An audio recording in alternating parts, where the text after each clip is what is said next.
that was weird. I usually expect, like, a little more of a faded transition. Okay. What's up, everybody? How's it going? Hope you all are having an excellent morning. No, your eyes do not deceive you. This is an early show. Hope you all are having a wonderful Wednesday so far anyway, though. Welcome to Midnight Hatter Live, the weekly variety show where we talk Gundam gameplay, Gundam gaming, man, I am so thrown off. This is this Everything with this early G, morning thing is even getting me. gum. We No, talk welcome to gum. Midnight Hatter Live. I'm your host, Steven, aka Midnight Hatter, and joining me as always is the Blue Gamer, Gundam Explainer, Adam Blue. How are Hey, you, sir? doing good. How you doing? Good, good. Yeah, I'm catching up. I've got my coffee. I'm, Yep, you know, that hey, too. But no, cheers. You yeah, know, I'm glad that we could still do this though, there was that time where I had the jury duty and it, like, pushed the meetings. Sometimes when we wanna be able to stream, we have things that get in the way, but a lot of yep. times we sync with each other. We're like, "Hey, let's move to this time," and I like to still be able to do it because this is a good part of my day. Same, So, I love this just as much as I love tuning in to the, Blue Gamer Bluecast every morning. Every weekday morning is yeah, fantastic to wake up and get some gaming news. So, yes, as, Dr. Ian Malcolm says in Jurassic Park, life finds a way to screw up your day, right? So, yeah, no, I've got some meetings later in the day, obviously because of the holiday schedule, Labor Day here in the States. yeah, I've got meetings later during our normally scheduled time. So we're doing a little bit of an early show today. Adam, I appreciate you being flexible and of tuning course. in early. What's interesting is, yeah, I feel like this is the first time in a few weeks that it's just been us. We've had Yeah, guests on the show. We had 16 times a second. We had Zeonic Shadow last week, which was awesome, talking about Zeeg New York and everything. And so yeah, it's nice to get a little one-on-one time. I've been missing this. yeah, I know because I feel like there's so much we haven't we're usually find time to, whether we're syncing on things, talking gaming, game development, and just, yeah, we've been so busy lately. We've had our birthdays. Yeah. Yeah, just a lot going on in that, Gundam, Breaker 4 came out, so that takes up a lot of people's time too, so, This is true. yep. So, yeah, tell me about your birthday weekend. We're both a little Yeah, older, a little wiser. I see, obviously, because I tuned into the Bluecast, that you have been sinking a lot of time into Gundam Breaker 4. You even dropped your full official review this morning. I know that that's you've right. shared your thoughts kind of throughout the process of the development of the game and, your initial thoughts, but you've actually had time to digest the game a little bit more. So yeah, how did you spend your weekend, gaming Yeah. wise? It was great because I remember I think it was when they announced Gundam Breaker. I think it was, like, in May or a little earlier when they announced it coming out August 29th, whatever. I was like, "Wow, that's around my birthday," and so I was looking at also Star Wars Outlaws is coming out then, and I'm like, "You know what? I'm just gonna take, a few days off that week because then Monday's a holiday," and I was like, "Man, perfect birthday opportunity to take some time off, play some video games," and that is what I did. I played, like, Black Myth Wukong, the Castlevania DS games, Star Wars Outlaws, and the truth is I've been having maybe the most fun with Gundam Breaker, even though I think that's, like, the less mechanically interesting game. I'm It's glad just that that you it's mentioned that because it yeah, it definitely is more of like a game for Gundam fans as opposed to like a game because Wukong and Castlevania were surprises to you. I remember it was like, "Oh, yeah, these are" because Outlaws and Gundam Breaker have been hyping up over, yeah. period of months and almost a year. But, Yeah, and I didn't know with Wukong, it's like that looked cool, but these games look cool that, are trying to be a Souls-like. Then I played it, it's like, "Oh, this isn't trying to be a Souls-like to a degree, and it's its own thing." Yeah, so there were so many games to play, and, another cool thing too is I got the special edition of Gundam Breaker, so I was able to, yeah. even build it. So that's funny, I'm building this, and there'll be a full review of it, and I'm like, "Okay, this is easy." What I did was I, like, opened it, and I'm like, "Okay, I'm gonna just take the plastic off the runners just to have it ready," and then, I think it was like a work meeting ended or something. I'm like, "Okay, I got a few minutes here. I'm just gonna start on the head." And then, I think it was a little yeah, I had some other stuff going on, and then I was like, "Okay, you know what? I'll just kinda work on this again." Before I knew it, I was done. Well, because And it's an entry grade, right? So it it is, and that I snaps didn't together real realize it quick. until I'm like, "Wait a minute, yeah, this is the entry grade." Even with all of its little extras, which I can't wait to detail what this stuff actually does, um, it was still a quick build, so I wanna get into this later because it has to do with the poll that's up, if you guys Oh, haven't seen it, yeah. about what it's like building the different grades and the feeling of that, but, expect, yeah, a deeper dive into that, Gunpla here soon on the channel, so, yeah. Awesome. Yeah, no, I'm excited to see that, and I saw that, like, so part of my birthday weekend, of course, I did not get Gundam Breaker 4, so I need to Oh, pick it up sometime, yeah. in my spare time. I did get you're getting older when you're happy about getting clothes, so I got some clothes, and I got Oh, some yeah. model making materials. I got, more, lithium ion batteries for my various, projects here. I managed to, scoop myself oh, it's clipped to my desk here, but I did manage to scoop myself a new soldering iron with a super fine tip. Look at that. Oh, yeah, didn't you say something about breaking yours or something? Yeah, so Yeah. about that, Okay, um, so you replaced it. Nice. what I was trying to do with my soldering iron is the tip had been, oxidized and was kind of ruined, and so I was like, "Okay, well, let me measure the diameter of the tip so that I know what type of new tip to buy for this soldering iron." So I take a little screw out, this one has the same sort of, mounting device. It's got, like, a little screw here on the side, um, and when I took the piece out, you know, obviously the whole thing is covered in like oxidized dust and stuff. So I'm opening it over the trash can, and the screw that holds the tip of the soldering iron in place flops out and goes right down in my trash can. I'm like, oh no. So I was Wow. like, okay, you know what? No problem. I'm a man. I've got an entire desk drawer full of various electronics and parts and screws and knobs As and one does. nails and all these things. So I took a screw that was almost the same size, popped it in there to wedge the tip back into place. What I did not know was what type of metal that screw was made of, and immediately after I plugged the soldering iron in, it melted the screw into place, and so the whole thing is like Wow. so. That said, new soldering iron, and actually, I'm very excited about this because you might be able to tell that it's got, like, that kind of X-Acto knife tip to it. So it actually does come with a set of blades and alternate tips, and so I can actually use it as a hot knife for, Oh, various Gunpla applications. So in addition to the electronics work that I'm gonna be doing, I can, use it for weathering if I put like an X-Acto blade in it and heat that up, pull that across a shield or something, like, I think that'd be awesome. would that be safe for scribing? Or would the I maybe don't melted after residue kind of affect the I line? don't know, I suppose we could give it a try. Yeah, Yeah, 'cause I I'll wonder if that's a way to just set it up easier, you know what I mean? Just enough heat to kinda get it. Yeah. I don't I know. mean, I might even start using it like, have you seen that there's a Kickstarter out for one now, but, if you look on Amazon, you can find these supersonic cutters that are basically, hobby knives that are, vibrate at, Oh, yeah. subsonic levels, and, you can use them to cut, Gunpla parts, and I'm like, "Well, maybe I can try this with a hot knife." So I'll try it on maybe a kit that I don't care so much Yeah. about. Yeah, no, that'd be interesting. Because Um I always feel like there's opportunity for, like, a new method to just appear to come about that, like, changes the way you do a certain technique, and then it might be easier for others too. Yeah, and you know what? Yeah, I'm always about the experimentation and trying to find new and exciting ways to express my Gunpla self. So, and of course, I'll share that journey with you guys. So between that and my wife also got me some Silinot, which I don't have handy to show you guys, but it's a remoldable, reusable silicone putty. You've probably seen ads for Oh, it on yeah. Instagram lately.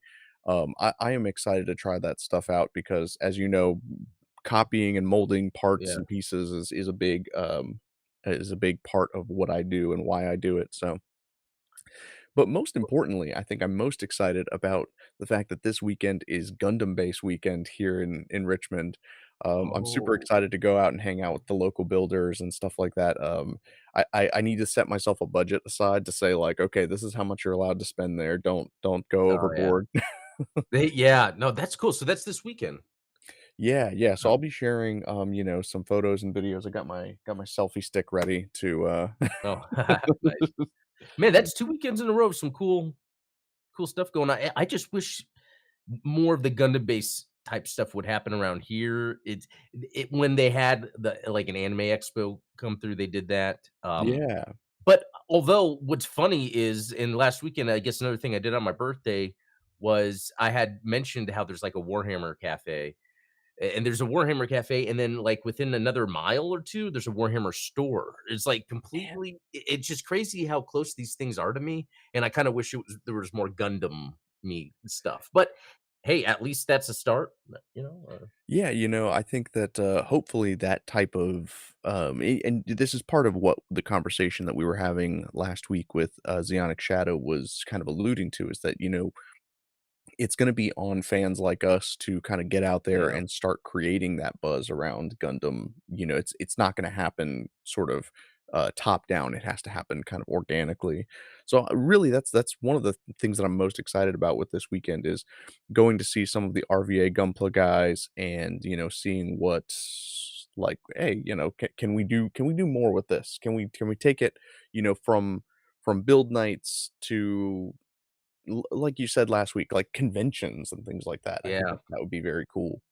that Um, would be, yeah, but yeah, so on that note, you've I saw that you've been talking a lot about Warhammer recently, yeah. but yeah, other than that, like what other kind of Gundam things have you got into besides Gundam Breaker? Anything? No, I mean, well, okay, I mean, it's crazy how much I've been playing Gundam Breaker 4, like, that's really been taking my Gundam time, although that's been taking up my Gundam time.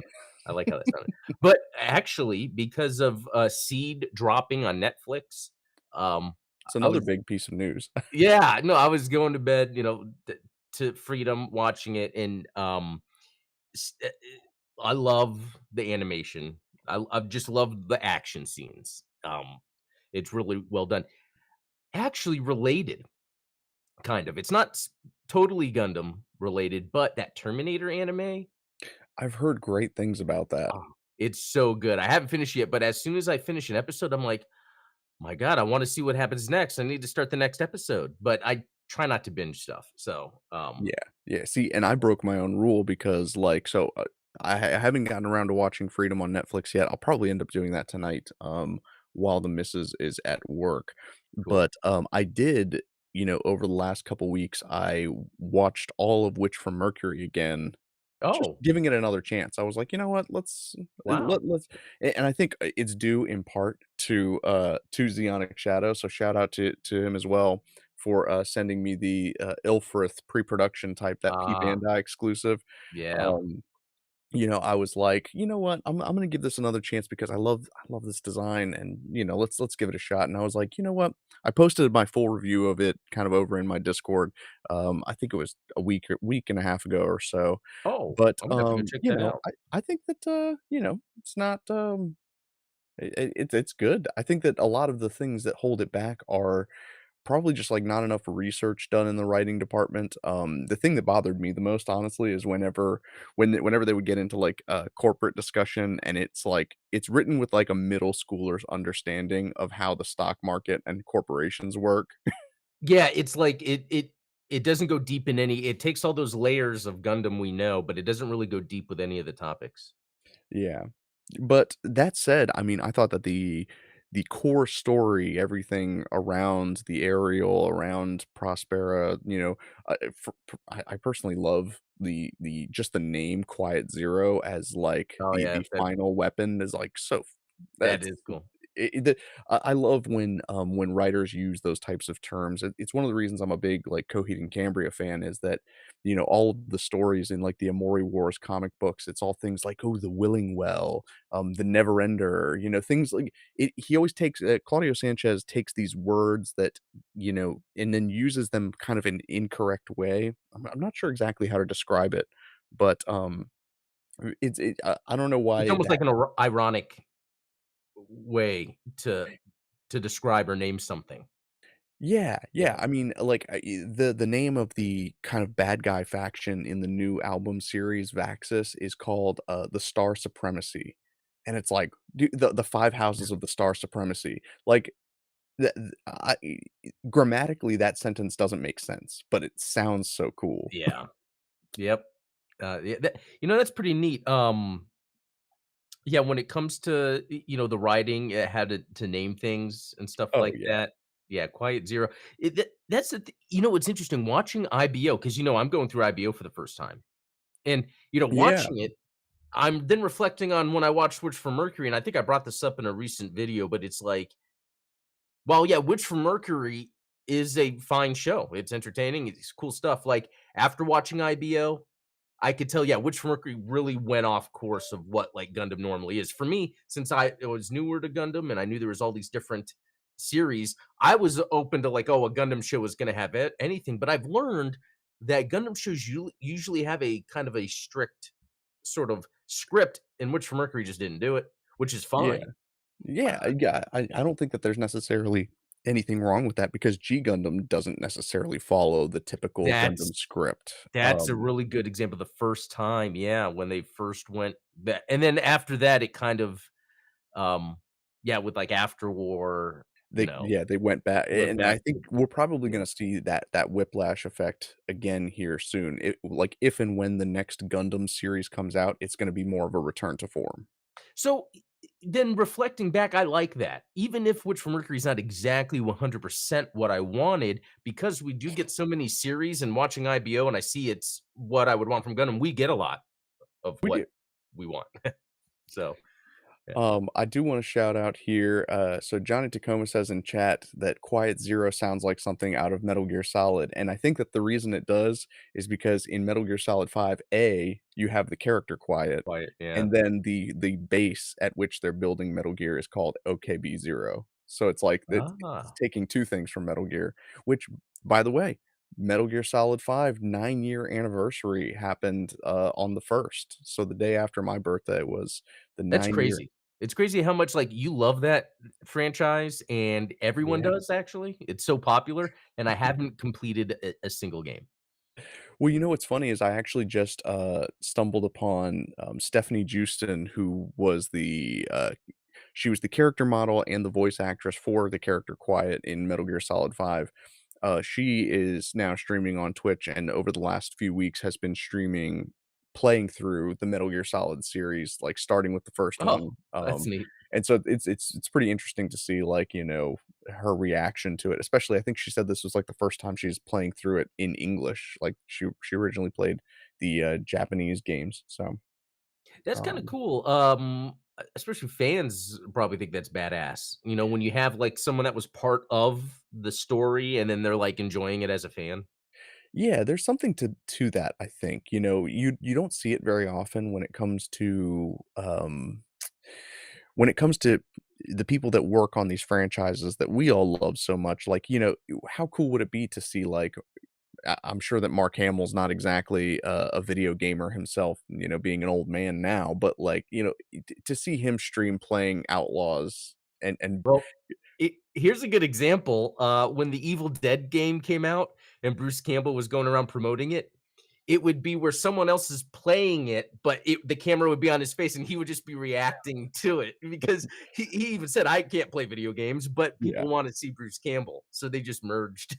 See, there you go. That's you can do that, to a certain extent. So, Yeah. and I think, who has done a really great job with that is, Chris Riley, who we had on the Free Speech Oh, Geek show, yeah. obviously getting involved with more of the people that created X-Men.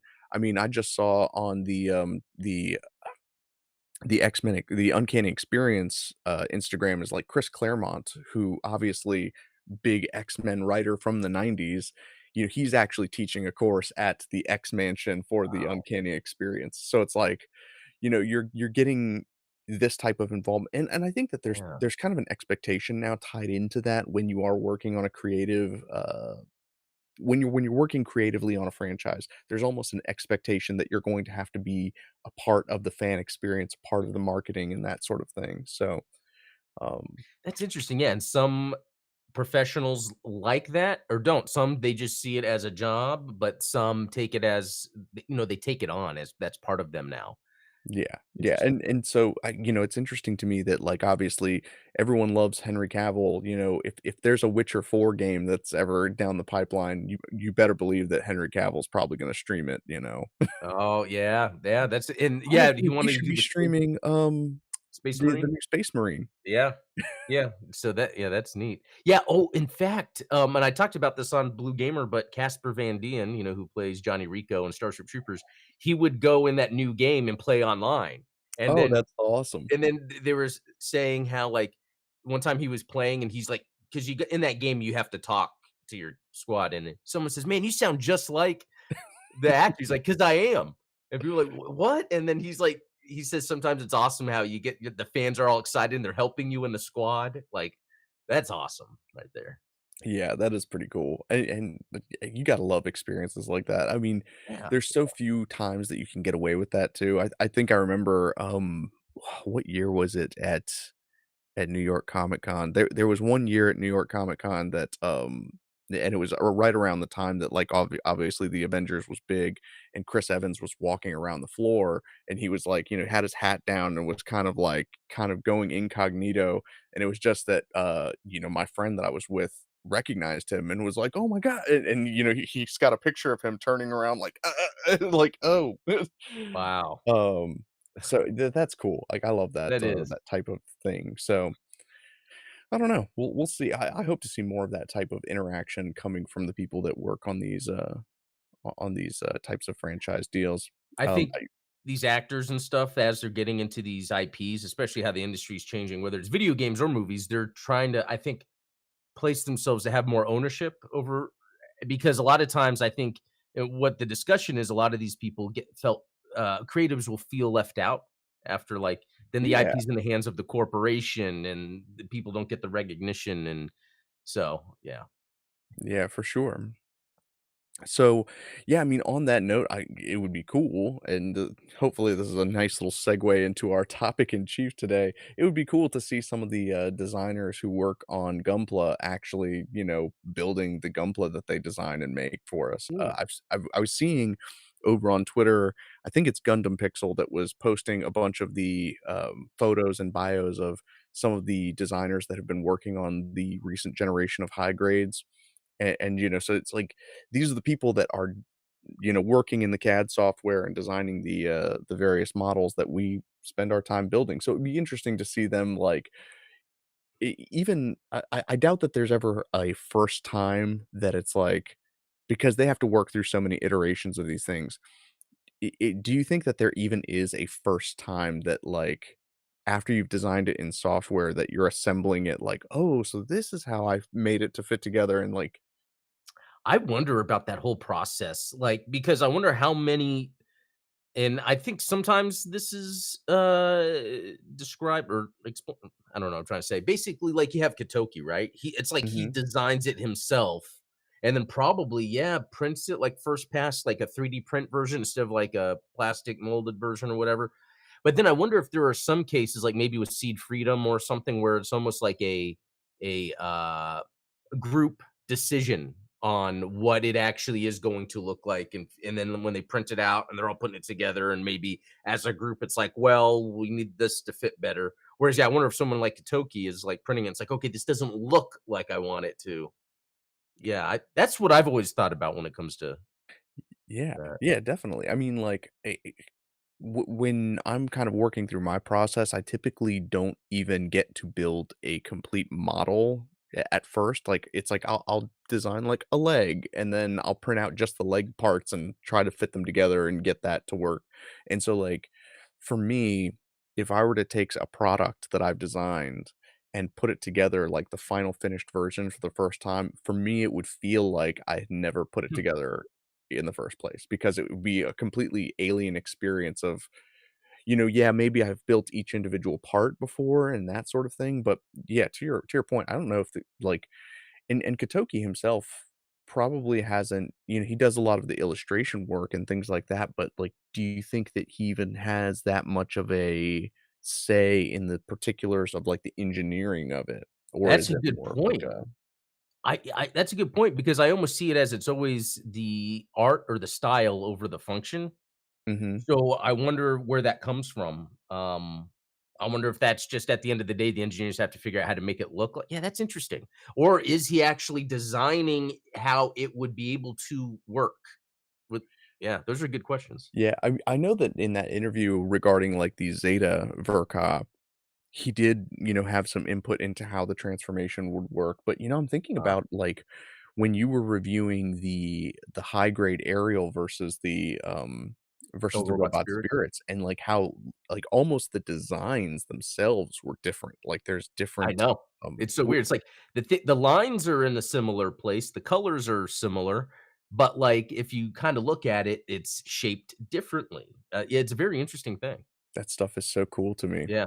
Yeah, it And is. so, with all of the latest Gunpla announcements, we went over them last week on the Gundam Explained show. Obviously the ones that we're most excited about, things like the Zegok and the Psycho Gundam Mark II. There's definitely this sort of to me, it feels like the tides are changing when it comes to Gunpla because obviously with the discontinuation of the RE100 line, Oh, yeah. we do have some more of the master grade SD line coming out. But, there does seem to be this focus on high grade and entry grade kits, and not just, making more of them, but making them bigger, making them badder, kind of expanding that line to include more gimmicks, more parts, more features, that sort of thing. And so I thought it would be fun to today sort of speculate on that and see kind of where one of the reasons I put up that poll, hopefully if you guys are watching, you've already answered, but and it looks like we've got quite a few responses so Yeah. far, and the response is overwhelmingly kind of in line with what I think Bandai is seeing in terms of their purchase reports and things like that. Is that the market is gearing more towards that affordable, high grade, entry grade line. You see, uh, maybe it was unfair of me to lump real grade in with that particular scale, but I think that at Oh. least the 1 to 1/44th scale seems to be the one that everyone's going towards, right? Yeah. Yeah, that is interesting because I wonder if there would be some sort of difference with someone picking up a high grade versus real grade for his entry grade. Is someone like, "Oh, I'm not gonna get a real grade too hard," you know? And does that then create a different, um, category? That's interesting. Maybe we'll talk about that more. Yeah, absolutely. I definitely want to talk about the pros and cons of each different grade and the different scales to work with. For my part, like I know like a handful of people online that are just hardcore, like only do master grades, and Yeah. and there's almost like a disappointment from that crowd where it's like, how come we never got a master grade of this? And like, and like, oh, well, you're getting a 2.0 real grade of the RX-78, but we still don't even have like a 2.0 master grade of this, that, and the other. Spoiler alert, there's a version 3 master grade of the RX-78. Uh, Yeah. I would have waited until Saturday to spoil it, but they kind of already spoiled it on Instagram that like there's the G3 version of the master grade RX-78. Oh, wow. So, yeah, and that looks interesting. Obviously, it's not something I would pick up, A, because I'm not a big master grade builder myself, and B, I don't I'm not crazy about the G3 color scheme for the Gundam. How do you feel about it? The like white and purple. I like it. I just, I don't know. There's other things. I guess. I mean, it's not bad. Um, Yeah, well, and so what would you say is your favorite? So I know you and I are both kind of 1/144th scale guys. yeah. What's your favorite grade to build? Real grade is my favorite. Yeah, I think because when I'm building it, it feels more like I'm assembling something, whereas with assembling, like functionally assembling, whereas with some high grades, like sometimes the pieces, the way they look, or they're like big, it's almost like, okay, I'm just connecting this to this. Like it's less of assembling something. But yeah. I wonder too with 1/44th scale, yes, being most popular for a lot of reasons. Again, low price, everything is to scale with each other. But with the real grade, I almost feel like that's one where it's a little tough, and so some people just don't want to tackle. I never hear someone say, "Oh, that's a high grade." I know I'm not gonna build it, but I'll hear people say, "Oh, it's a real grade. That's gonna be tough. I'm not gonna build it." Um, Yeah, I and wish that then there wasn't, and maybe it's on guys like you and I to dispel the stigma about real grades being difficult to build because, I mean, I Yeah, and I don't think they are, especially kind of going back to that functional assembly, because you're almost building it as it is a robot. You got that inner frame that's going on with it. I think it just takes more time and it looks daunting. Or if you get something with a bunch of decals, again, it looks daunting. Not that it's harder, but it's more of a time commitment. But Yeah. there are some times where there's a difference with either a high grade or an entry grade, and I don't know how to explain it, but sometimes like the hands just are cheap, or where the hands plug into the wrist are cheap, and sometimes that Yeah. tells me the quality of the figure is the hands and the wrist. I know that's weird, but No, I mean, I think that that's definitely a good tell, especially when you get some of the older kits where the hand comes as part of the polycap oh yeah, speedrunner, yeah. like, Or that's a even dead giveaway. with this entry grade, it only comes with 2 hands, and they're just like, gun holding hands. Like, there's Yeah. no dynamic pose, there's no trigger finger, and Yeah, I so mean, one of my favorite hands to use is, like, the open hand that comes with a lot of high grades now that, yep, exactly. And so that's the thing, like, as much as I like this scale, it does depend on that grade, and even the high grade, sometimes you can get an excellent high grade, Moon Gundam, Spartan, or sometimes you can get a high grade that's like, okay, this was a little, nothing." So Yeah, there does seem to be kind of a wide gulf in the level of detail and things that are applied to high grades too. Like you said with the Moon Gundam, tons of panel lines, tons of customization options, but then, you compare that to something like, a Char Zaku or something like that, and it's just a lot of flat plat I mean, even when you reviewed the high grade Nightingale, oh, yeah, that's just right. huge pieces of just molded plastic, and Yeah. it makes it feel more like a toy, right? Yeah, yeah, and I didn't feel like I had complete ownership, almost like it was a shortcut, a speed run, and then I don't feel like and that's the thing I always bring up, when I'm building Gunpla, I feel like I'm learning about its form. But with the Nightingale, there were so many big pieces that I don't really feel like I got involved with its form, like, to make a mental picture. Yeah, I agree with that. I definitely feel that way, and for me, I mean, when it comes to I probably have 2 different opinions because it's like, and I see that, Johnny Tacoma says it here in the chat, is that high grades are great for modifying, and that's the way I feel about it too. One of the reasons that I Yeah, prefer high grades is because I tend to try and cram a lot of, like, customizations and things into them, and so having the hollow spaces inside of the bodies and joints makes it easier for me to wire it LEDs and things into them. yep, But when it comes to, like, the actual satisfaction of the build, I'm with you where, like, the real grades are it's just so satisfying when you see, like, some of these, like, sliding parts that kind of interlock with one another, and sometimes you don't even see it until you've built that inner frame part, and it's like, "Oh, yeah. I see, like, the knee slides out of here." Yeah, It's, like, and it's that so cool.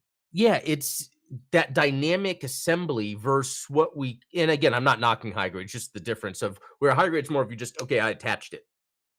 I plugged them together, but the Clamp. real grades, it's like I'm assembling the parts and all that, and yeah, especially and so master grades, like, I think they're cool, and I like too that they're in, Johnny Como was saying it, they're like, real grades like mini master grades, and, Yes. like, when I'm getting to that cockpit part, a lot of times with the master grade, it's like you're assembling the cockpit. It doesn't need to be there, but and that it kinda helps with part of the experience. Now the thing with master grades though are, they are big. It is so easy to have a ton of high grades, compared to one master grade. Even Yeah. if The shelf stacked space limitations are yeah, even if stacked on top of another, maybe 2 high grades is 1 master grade, but in a volume of space, a lot of high grades could like, a bunch of GMs could take up the space of 1 Hazel, Yeah. master grade.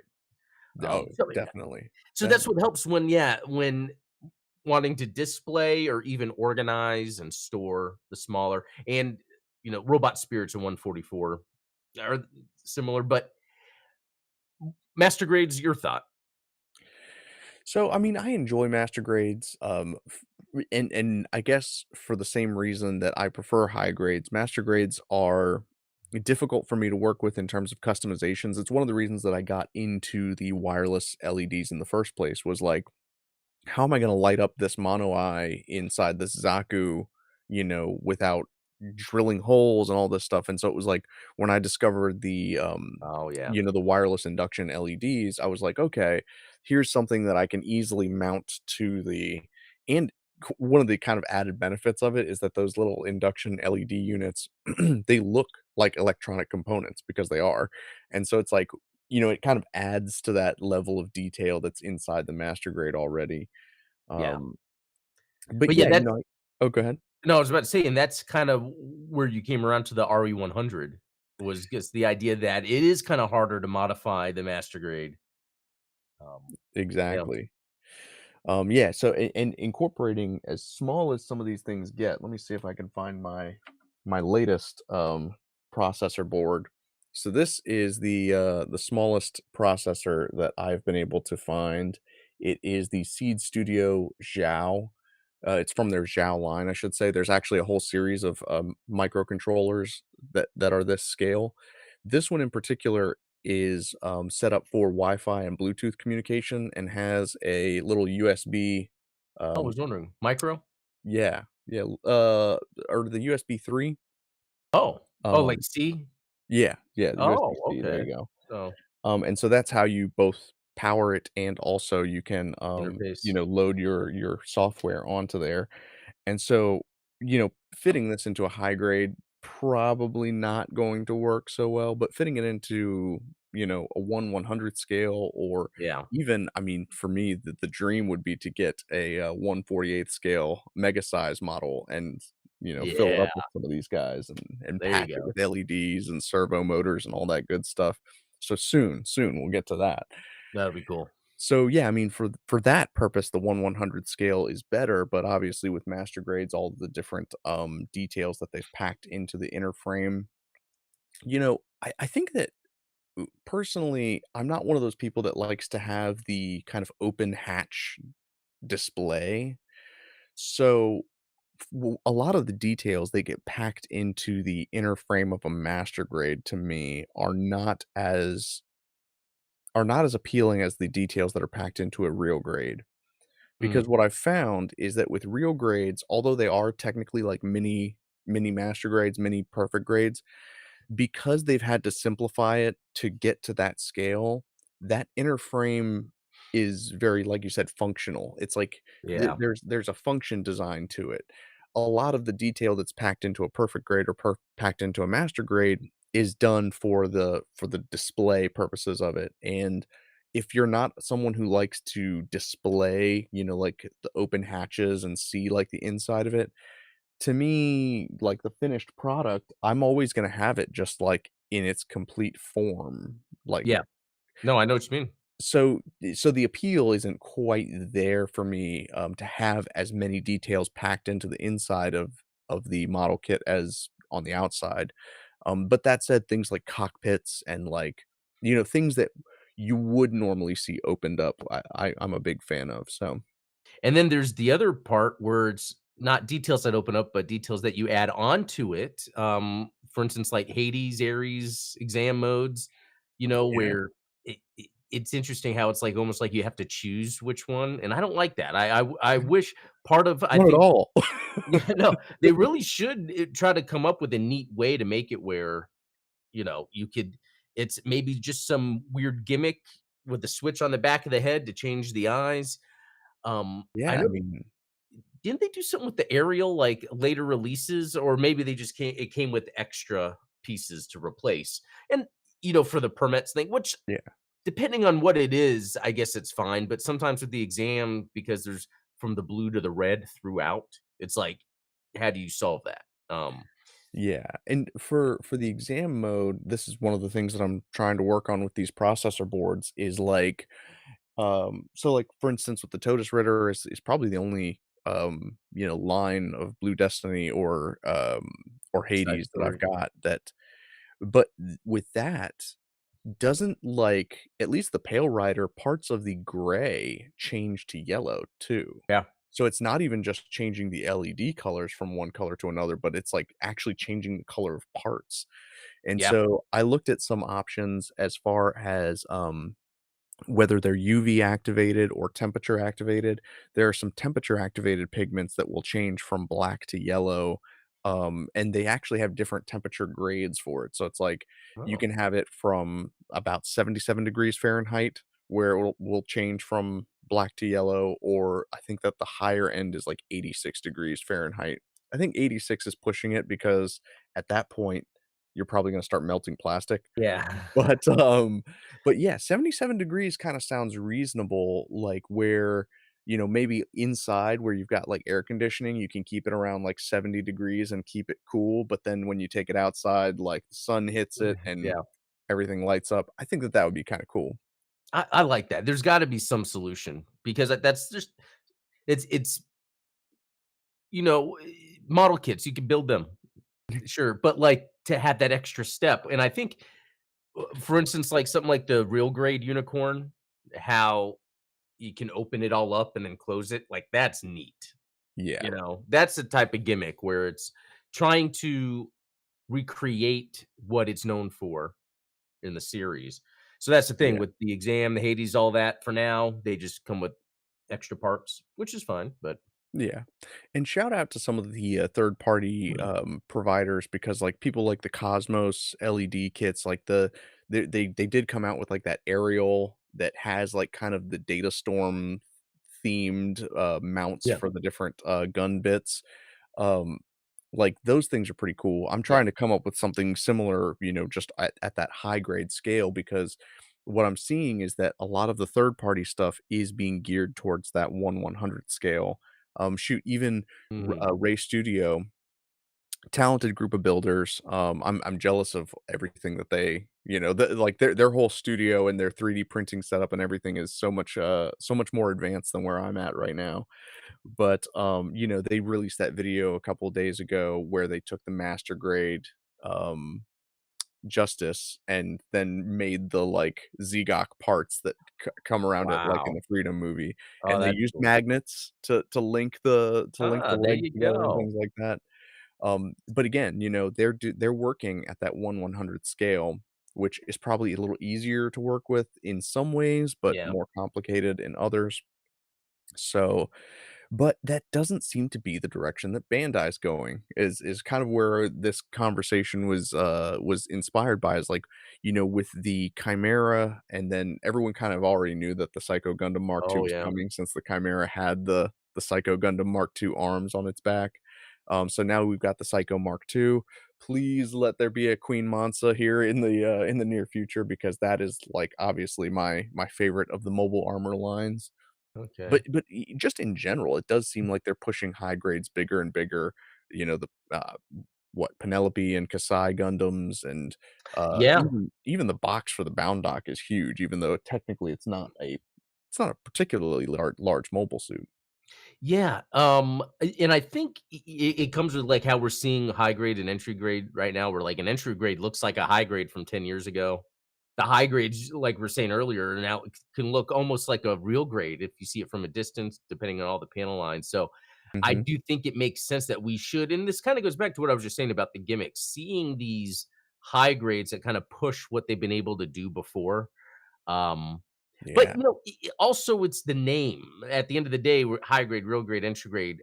I wonder what it is, the budget Bandai's putting in, like, what kits are gonna have what gimmicks that we're gonna spend on this year, and I think, yeah, from having the Chimera, which was the end of last year, Mhm.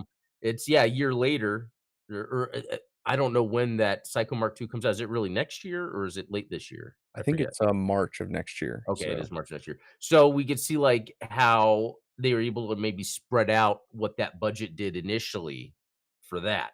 So, yeah, if they're doing stuff like that, I think we're gonna get a lot of cooler stuff. Like, I think there's gonna be a time pretty soon where they are gonna go back and just have a new line, like a revive, where they're going back and redoing everything with kind of this newer engineering.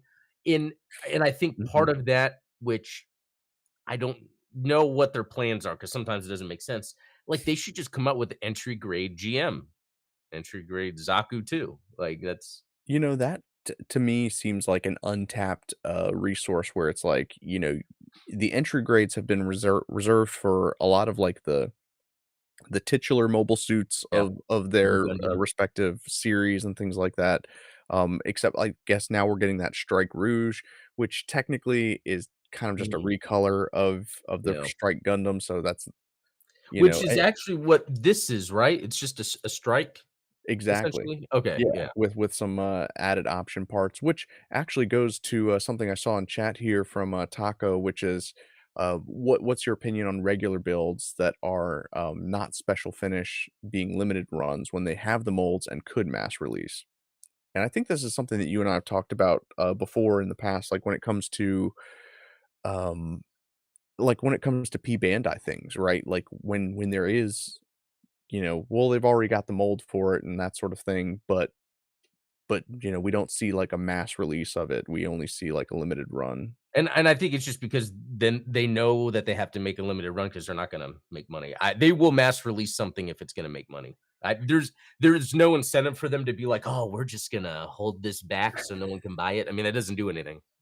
No, no, and ultimately, a lot of the P Bandai stuff, when it's released, is pretty affordable. It's the aftermarket, like, after they've completed their run. Like, if you get in on the pre-order, it's reasonably priced, but then afterwards, when they're not available anymore, that's when the price goes up.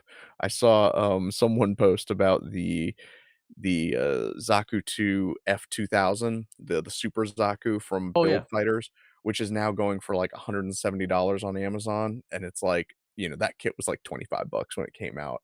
But Yeah. it's such an amazing kit. Like, I wish I could get my hands on one, and I wish that they'd, issue a reprint of that because obviously Hey, people they want it. probably will. So far, since I've been getting into Gunpla these past few years, a kit I will buy on eBay because I can't get it anywhere else, and then it's on P Bandai. It's happened enough to where I wait now. GM Spartan, P Bandai, See, it's your Hazel. fault. I need you to go on Amazon and buy that F2000 so that then we can Yeah. No, like Todesritter, Hazel, Master Grade Hazel Custom. Yeah, they just keep re-releasing them, on, P Bandai, so it's just really a matter of time, and if they could, they would release every kit, and it's just that plastic issue is the other thing that, no one really talks about too much, and that is the inevitable doom of plastic, you know? Yes, indeed, that is a big issue, and of course, I've been working on that video for a long time about plastic recycling and why it's so complicated and why we don't Oh, see yeah. it already. There's like everyone always kind of like says, "Hey, they should recycle runners," and basically, I'm gonna show you step by step how I have tried every method of recycling runners, and I have at my own health expense, and I'm gonna show you how and why they don't work. So Wow. look forward to that video dropping here soon. Yeah, that'd be cool. But yeah, to your point, it's definitely not like it's not a greed thing, it's definitely a just return on investment thing, and the Right. tooling that is involved with mass market injection molded plastic parts, especially when, like you said, there's regulations in place about limiting plastic consumption that Yeah. are going on in Japan. It's making it much more difficult to justify mass runs of products. Now, that said, things could change with 3D printing, but even then, um, in my experience with 3D printing, it's actually more expensive and more wasteful per part th than it is to, injection mold these things. And the reason I Ooh, say that is because, when it comes to injection molding, you can get, like, hundreds of uses out of a single metal mold. Even though that metal mold costs a lot to tool up, compared to a 3D print where you have to have the supports, which are wasted plastic, yeah. and Mhm. then, the printing time. Yes, it's cheaper to prototype in 3D prints, which is probably why you're seeing so many kits coming out from Bandai lately, is that they're probably prototyping in 3D Y prints Right. and getting through those first iterative steps. Because, like, in my old company, I got to see a lot of the manufacturing process up close, and it was like, you know, we would wait months for tooling on a part to come in for this, like, cart, and then we go to assemble it on the cart, and it's like, "Oh, it's, 30 millimeters too long on this end, and it bumps up against this piece, so, like, now we need to retool the entire thing." It's like, "Alright, back to the drawing board, we're gonna wait another few months for the whole thing to be tooled up and then injection molded and then sent back," and that's why tooling for these things costs, like, hundreds, if not thousands of dollars depending on the size and compatibility of the parts needed for the run. Um, Yeah. Now that said, I can tell you that the supports that I had to do for this bad boy, Ah, that's um, great. this thing actually probably used more resin in the supports than it did in the actual print. Really? Is that just to do with any of the pieces that are kinda just hanging off the side and It's really just the size of the 2 plates. So for those of you guys who don't uh, know, this is the, G3 poison gas canister from Mobile Suit Zeta Gundam, and, I made it a 3D model that is available on my Patreon now, for the month of September, and, yeah, the way I designed it, it's basically like 2 halves that come together, and even then, it was still too big for my 3D printer. I had to, reduce its size and break it up into even more parts. wow. But yeah, I mean, just to hold those big plates of the, of the canister, and it's hollow in the middle so that, it doesn't take as much resin to print. So you have supports going up basically all along the inside. And so, like, even though the part itself is a hollow shell, the support required to print it means that the entire infill of it was all just wasted resin. Yeah. Yeah, I've seen that. That's interesting. I guess that's so it shows kind of the pros and cons of the different types of manufacturing, where 3D printing is it's very convenient, It is, for but, sure. it's more costly, especially convenient, yeah, the prototyping stage. Um, Exactly. but Yeah. yeah, yeah, it's just I think it's just one of those things where when it comes to manufacturing of goods, like, unless you've done it before, you're not no one is really gonna know that process, Yeah. and have appreciation. We have to, like, research it, figure it out. It's something where, yeah, didn't know how things got made, and just to think of how far around the world tons of these things go. I know, like, we need that show on was it A&E or History Channel that had How It's Made? We need a How It's Made Oh, for, and I think yeah. Taco said it in chat earlier, is like, I would love, like, a full documentary on the manufacturing of, I think there actually is one on YouTube. There's, like, a tour of, like, the Yokohama facility, Yeah. so, definitely go check that out. But, yeah, I think that clearly there is as the market is dictating, there's definitely more of a push towards, high grades, real grades, and at least just that 1 to 1/44th scale. So, we might get master grade, and this is worth noting, is that the high grade used to be only 1/100th scale, and it's since gotten Oh, shrunk yeah. down. That is So interesting. and technically real grade is your 1/144th scale master grade, but I think it would be interesting, especially now that there's the master grade SD line, there might be more of a push to go into, like, master grade 1/44th scale, which I don't even know what that would look like if I no, I think that makes sense. I think it would be something because real grade almost like overdoes the real. It would almost be like I think like those Veranime, the Veranime robot spirits. It would be something like that. exactly, yeah. I think that there's a that's a good way of looking at it, because technically the real grades are modeled after the perfect grade, Yeah, yeah. So they have all the little extra realism things here and there. Yeah, right? Like all of the real type markings that come with it. yeah, Interesting. Well, yeah, that's really all I had to talk about today. Like you said, it's kind of been a slow news week, and, obviously I'm getting hyped up for this weekend, but, that's cool. um the video for making this is gonna go live in about 4 minutes. So, Oh, when you're done sweet. watching this stream, go check out how I built this, and, Nice. definitely go pop over onto Gundam Explained and watch Adam's full thoughts on Gundam Breaker 4.